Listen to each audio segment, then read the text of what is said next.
நிஜத்திலே எதை செய்ய வேண்டுமோ அதை ரொம்ப அழகா ஸ்மூத்தா பதட்டமெல்லாம் இல்லாம மெதுவா சரியா பண்ணுவீங்க.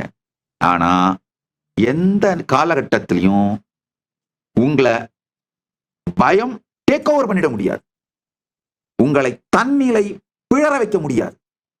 தன்னிலை தாழாமையும் தாழ்ந்த கால் உயிர் வாழாமையும் மானம் எனப்படும்னு வள்ளுவர் சொல்றாரு பாருங்க. அதுக்கு உண்மையான பொருள் இதான், புரிஞ்சுக்கோங்க.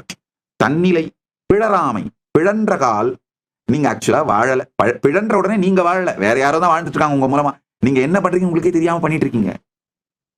தன்னிலை பிழன்றால் எப்போ உங்களுடைய பிரெயின்ல மெக்டலா ஹைஜாக் நடந்து உங்களுடைய ப்ரீ ஃப்ரண்டல் கார்டெக்ஸ் ஷட் ஆயிடுதோ, ஆஃப் ஆயிடுதோ, அப்பவே நீங்க தன்னிலை பிழண்டுறீங்க.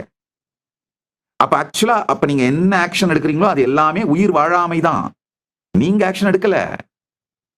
அமெக்டலா ஹைஜாக் நடக்காம உங்க வாழ்க்கையை வாழ்ந்தீங்கன்னாலே சரியான முடிவுகளை பொறுமையா எடுத்துக்கிட்டே போயிட்டு இருப்பீங்க. இப்ப அவங்க என்னுடைய எதிரிகள் என் மேல நடத்தின தாக்குதல்ல இருந்து நான் ஒன்னும் என்னை காப்பாத்திக்காம இல்ல, காப்பாத்திட்டேன். கரெக்டா சரியான முடிவு எடுத்தேன். ஆனா ஒரு வினாடி கூட பயத்தால் ஆட்கொள்ளப்படவில்லை. அதனாலதான் சரியான முடிவுகளை பொறுமையா பரமசாந்தத்திலிருந்து எடுக்க முடியுது. பரமசாந்தத்திலிருந்து இயங்க துவங்குங்கள்.